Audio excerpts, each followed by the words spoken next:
मधुर आवाज़ चैनल में आपका स्वागत है। हमारी आज की कहानी है नालायक बेटा। पिताजी, मेरी नौकरी अमेरिका में लग गई है। अब मुझे वहीं जाकर रहना होगा और आप लोगों को भी अपने साथ लेना चाहता हूँ। हरिप्रसाद जी और उमा जी यह सुनकर बहुत खुश हो गईं कि हमारा बेटा हमारे बारे में कितना सोचता है। फिर नवीन बोला, पर पिताजी, हमें यह घर बेचना होगा और अमेरिका में नया घर लेना पड़ेगा। तो हरिप्रसाद जी बोले, बेटा, मैं यह घर नहीं बेचना चाहता। इसमें मेरी मेहनत की जमा पूंजी है। फिर नवीन ने अपना असल रूप दिखाकर बोला, ऐ बुड्ढे, मैं भी देखता हूँ तू कैसे नहीं बेचता।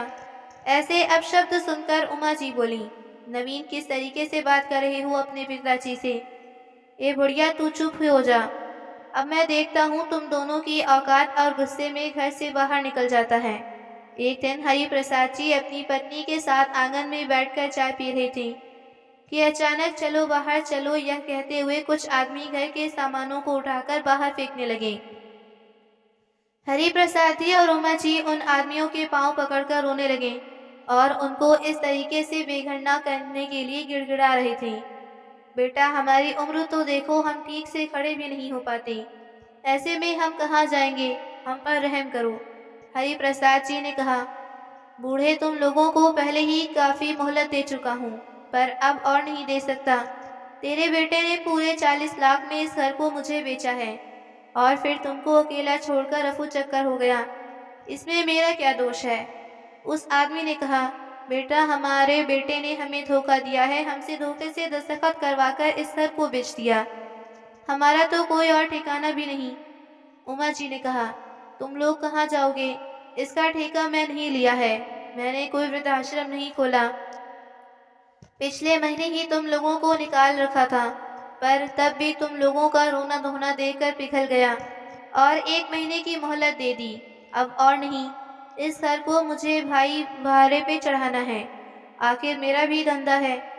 घोड़ा अगर घास से दोस्ती करेगा तो खाएगा क्या? उस आदमी ने कहा। फिर वह आदमी उनसे कहता है, सुनो, तुम लोगों का रहने का इंतजाम मैं करवा देता हूँ। यहाँ पास में ही एक वृद्धाश्रम है। तुम लोग चाहो तो मैं तुम लोगों का रहने का इंतजाम वहाँ करवा सकता हूँ। हाँ बेटा, अगर ऐसा करवा सकते हो तो बड़ी मेहरबानी होगी, हरिप्रसाद जी ने कहा। फिर वह दोनों उस वृद्धाश्रम में रहने चले जाते हैं। उन्हें बड़ा आश्चर्य हुआ यह देखकर कि वहाँ जितने भी बुजुर्ग हैं, सभी अपना घर होते हुए भी यहाँ रहते हैं। किसी के बच्चों ने उन्हें यहाँ खुद छोड़ दिया या फिर कोई बच्चे से परेशान होकर यहाँ खुद आ गए। उन दोनों को वहाँ रहते हुए कुछ ही समय हुआ था कि उन्हें पता चला कि इस वृद्धाश्रम को खाली कराया जा रहा है, क्योंकि अब उसका खर्चा उठाने वाला कोई नहीं। सारे बुजुर्ग बैठे उदास होकर सोच रहे थे कि अब वह कहाँ जाएंगे। क्या समाज में हम इतने बेकार हैं कि हमारा रहने का कोई ठिकाना ही नहीं, बस दर दर भटकते जा रहे हैं। हरिप्रसाद जी तो सोच रहे थे कि चलो अब हम अपना बुढ़ापा यहीं इस वृद्धाश्रम में गुजार देंगे, क्योंकि उनके बेटे ने धोखे से उनका सब कुछ हथिया लिया और न जाने कहाँ गायब हो गया। अब तो यहाँ से भी निकाला जा रहा है और हम लोग कहाँ जाएंगे? वृद्धाश्रम से सभी बुजुर्गों को अलग अलग वृद्धाश्रम में भेजा जा रहा था, तो हरिप्रसाद जी और उमा जी को भी एक अलग किसी दूर शहर के वृद्धाश्रम में भेजा गया। जब उन बुजुर्गों को ले जाया जा रहा था, मानो ऐसा लग रहा था जैसे बेचारे कोई अनचाही गाय भैंस हैं। जब उनकी उम्र हो गई तो उनकी जरूरत खत्म हो गई, तो उन्हें एक हाथ से दूसरे हाथ दे दिया जा रहा है। हरिप्रसाद जी इस स्थिति में अपने आंसू पोंछते हुए कह रहे थे, उमा, क्या यह दिन देखने के लिए मैंने एक एक पैसा जोड़कर अपना घर बनवाया था? मैंने सोचा था कि एक छोटा सा घर बनाऊंगा जिसमें मेरे बच्चे और मैं चैन से रह पाएंगे, पर तब कहाँ पता था कि घर बनाने के बावजूद यूं दर दर भटकना पड़ेगा। आप चिंता मत कीजिए जी, सब ठीक हो जाएगा, उमा जी अपने आंसू पोंछते हुए कहती हैं। फिर उनको किसी अलग शहर के वृद्धाश्रम में भेज दिया जाता है। इतने दिनों तक पिछले वृद्धाश्रम में रहते हुए वहाँ के लोगों से काफी लगाव हो गया था। फिर नई जगह नए लोगों को काफी अकेलापन महसूस होने लगा। एक दिन उस वृद्धाश्रम में जो नए आए थे, उन सबको बताया जा रहा था कि यहाँ बीच बीच में सबको काम करने के लिए ले जाया जाता है। कुछ बड़े लोगों के घर में। जब कोई बड़ा अनुष्ठान होता है घर के कामों में मदद के लिए आप लोगों के लिए ले जाया जाता है। इससे वह इस आश्रम के अधिक खर्चों की मदद करते हैं, जिससे यह आश्रम अच्छे से चल पाए। हरिप्रसाद जी और उमा जी तो यह बात सुनकर हैरान थे। क्या ऐसा भी होता है कि हम बूढ़ों को भी काम में लगाया जा सकता है?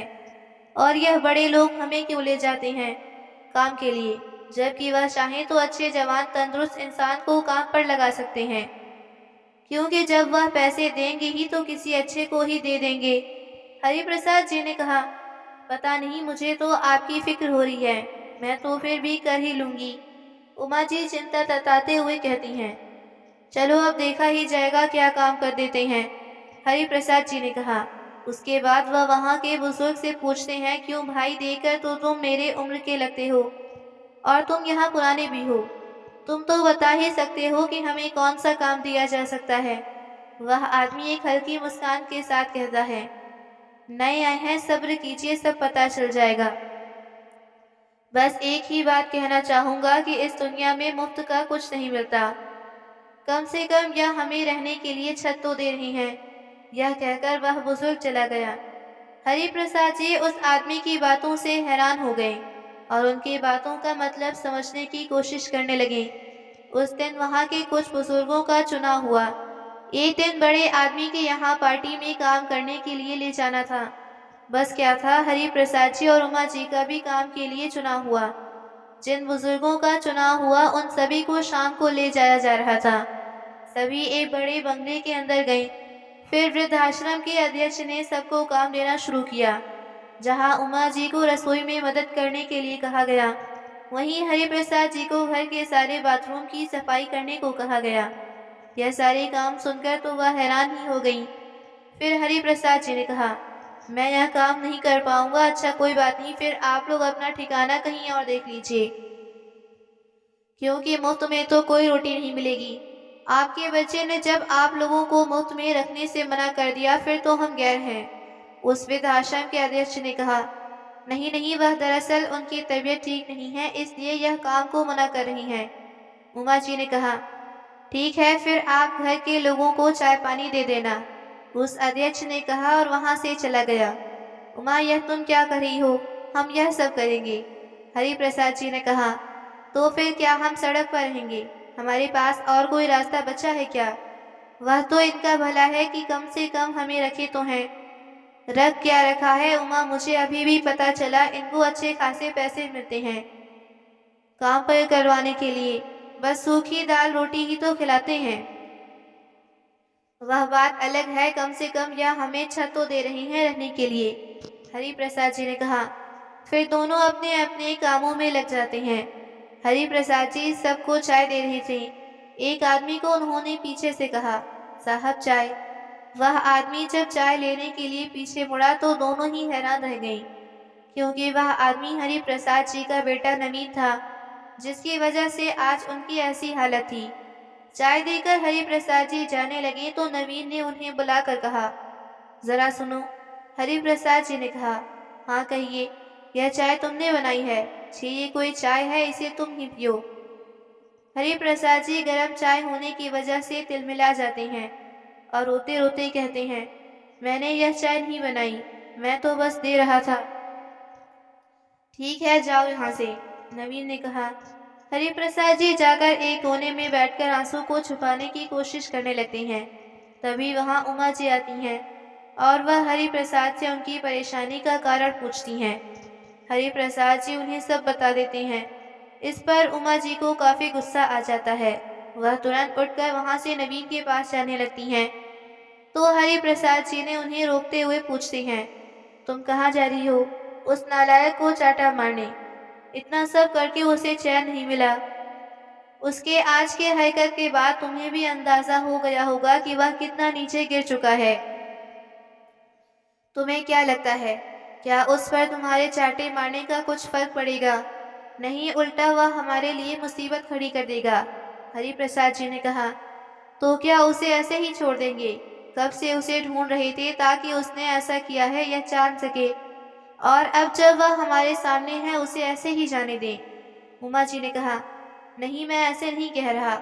मैं तो कह रहा हूँ इसे इसकी भाषा में ही जवाब देने की ज़रूरत है। हरि प्रसाद ने कहा। मतलब क्या करने वाले हैं आप? उमा जी ने पूछा। उमा, आजकल के बच्चों को लगता है वह कुछ भी करेंगे और माता पिता उसे सहते रहेंगे, पर वह गलत है। अगर वह पैसों के लिए इतना नीचे गिर सकते हैं तो मैं भी उसका बाप हूँ। नवीन खड़ा था। ए बुढ़े, जरा इधर आना। सिर्फ चाय ही देगा या फिर कुछ खाने को लेकर आ? नवीन ने कहा। हरि प्रसाद जी जाते हैं और उसके लिए मिठाई लेकर आते हैं। मिठाई खाकर नवीन अपना हाथ हरि प्रसाद जी के कमीज से पोंछ देता है और कहता है, जरा मेरा जूता साफ कर दो, बड़े गंदे हो गए। हरि प्रसाद जी उसकी ओर आंखें बड़ी करके घूरने लगते हैं कि तभी नवीन तीखी स्वर में कहता है, ज्यादा गुस्सा दिखाने की जरूरत नहीं। पहले तो सिर्फ घर से बेघर किया था, अब इस काम से भी निकलवा कर भूखे मारने की नौबत में ला दूंगा। पता है आज मेरी शादी है। यह जो आप तमाशा देख रहे हो ना, वह मेरे लिए ही है। इस घर की बेटी से शादी करने जा रहा हूँ। जैसा कहता हूँ वैसा करो। जो तू पैदा हो गया है, आखिर हमारी कौन सी गलती की सजा दे रहा है? यदि याद है गलती, जब मैं जुए में पैसा हार गया था, गुंडे मेरे पीछे पड़े थे, तब आपसे मैंने पैसे मांगे थे। आपने क्या कहा था? उल्टा पुलिस से मुझे पकड़वाने की धमकी देने लगे।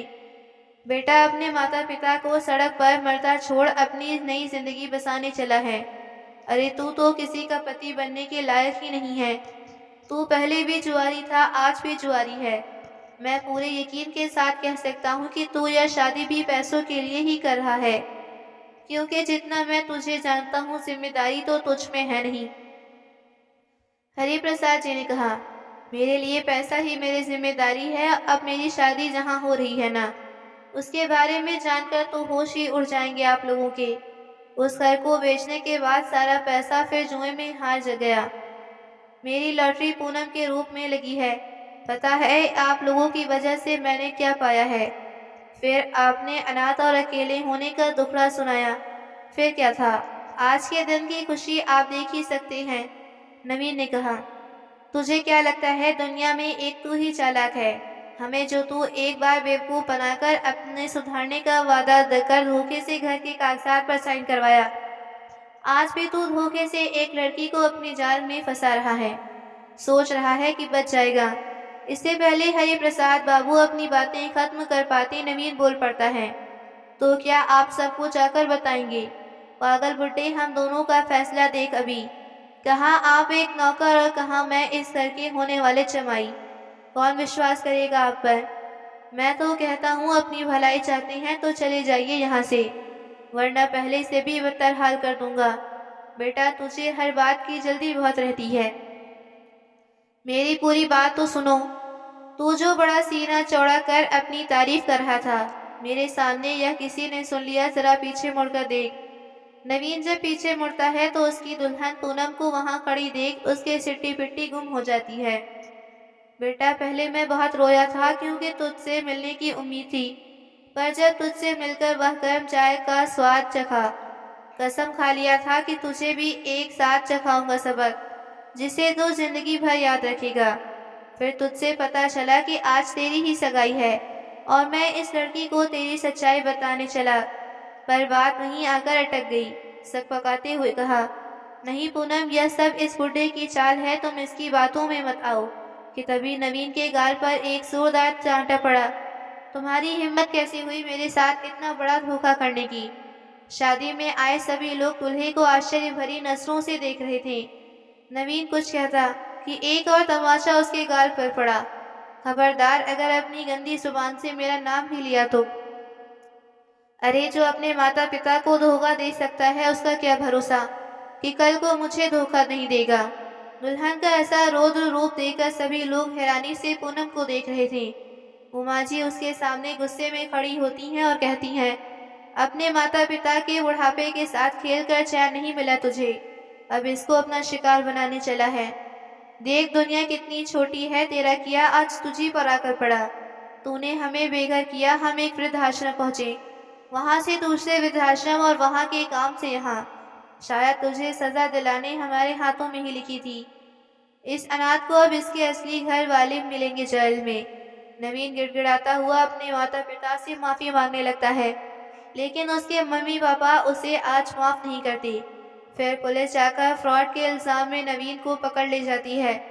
मंडप में मौजूद सभी लोग पूनम के लिए ताली बजाने पर मजबूर हो जाते हैं और कहते हैं कि अगर ऐसी ही लड़कियां अपने लिए आगे बढ़कर कदम उठाने लगें, तो ऐसे लोगों को कभी हिम्मत नहीं होगी कि वह लड़की के साथ कुछ भी गलत करें। पूनम को खुश रहने का आशीर्वाद देकर सभी लोग मंडप से लौट जाते हैं।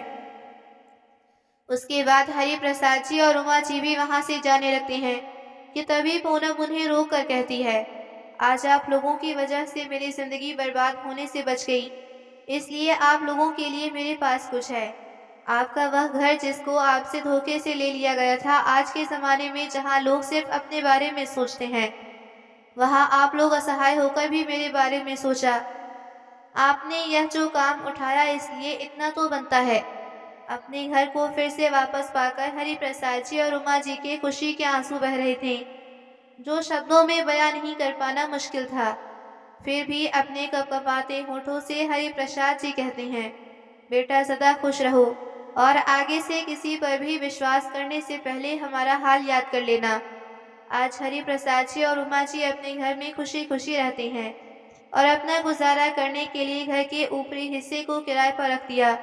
उन्हें हर हफ्ते एक आखिरी में किसी का बेसब्री से इंतजार होता और वह उनकी बेटी पूनम हमेशा ही वहां आती, पूरा दिन वहीं बिताकर फिर शाम को लौट जाती। आज हरि प्रसाद जी और उमा जी अपने बेटे को बिल्कुल भूल चुके थे, क्योंकि उन्हें एक बेटी जो मिल गई थी